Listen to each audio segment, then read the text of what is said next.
Esse é o ValenteCast, um podcast sobre direito, educação e tecnologia, e hoje nós temos mais um episódio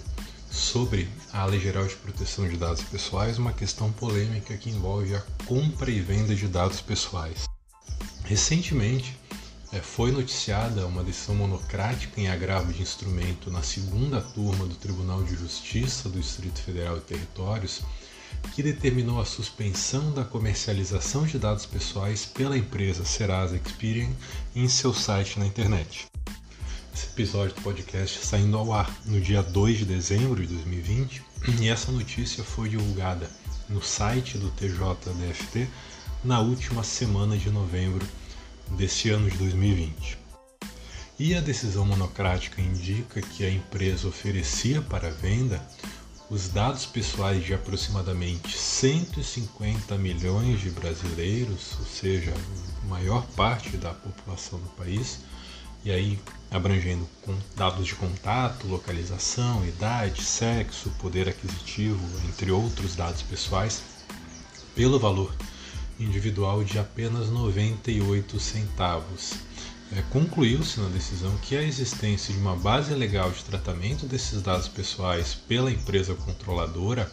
não autoriza a sua comercialização por violar direitos e liberdades fundamentais dos titulares. E esse é um assunto que deve gerar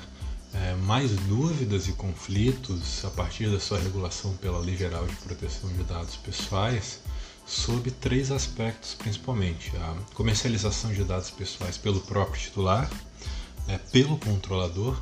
ou por outras pessoas naturais ou jurídicas que coletam os dados em redes sociais, sites, bancos de dados públicos e outras fontes e realizam esse tratamento de forma ilegal, porque não têm o conhecimento, pelo menos dos titulares, e sem uma indicação de uma base legal adequada, com o objetivo de venda desses dados para terceiros. Então, já existem empresas que realizam apenas essa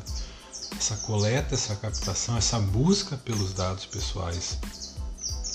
disponíveis aí em algum banco de dados público, ou até de forma ilícita invadindo bancos de dados privados para vender esses dados pessoais para terceiros. E para analisar esse assunto, nós temos que levar em consideração que a relação do titular com seus dados pessoais não é uma relação de direito real, mas de direito pessoal. Não existem proprietários de dados pessoais, mas sim titulares dos dados pessoais. Em consequência, essa relação é regulada também pelo Código Civil, especialmente pelos artigos 11 a 21, que tratam dos direitos da personalidade. E essas regras têm como fundamentos a intransmissibilidade e a irrenunciabilidade pelos titulares. Então, a menos que exista autorização expressa em lei, os titulares não podem, de modo voluntário, renunciar ou transferir os seus direitos da personalidade, que são aqueles direitos relacionados a aspectos constitutivos da identidade, como o nome, o corpo, a imagem, entre outros que também são considerados pela LGPD como dados pessoais. De uma forma mais específica, o artigo 12 do Código Civil protege o titular dos dados pessoais contra atividades de tratamento que violem qualquer direito da personalidade, ao conferir a ele, ao titular, os direitos de exigir que cesse a ameaça ou a lesão a direito da personalidade e reclamar perdas e danos sem prejuízo de outras sanções previstas em lei.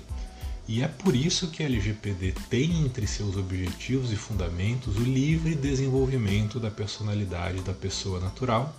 o que prevê o artigo 1º e o inciso 7 do artigo 2º da LGPD, que também protege a personalidade no direito de revisão das decisões automatizadas em seu artigo 20.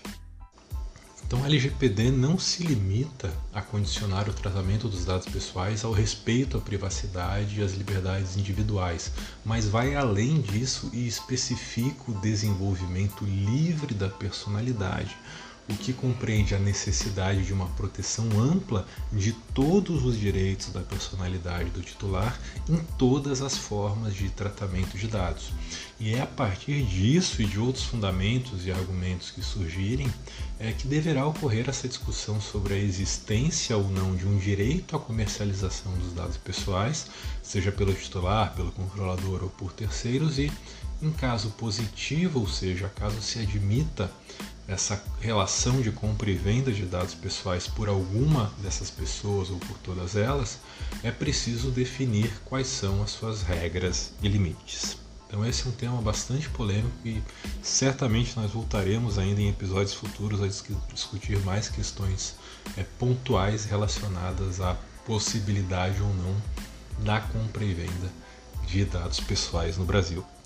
E amanhã voltamos então com mais um episódio do ValenteCast. Até mais!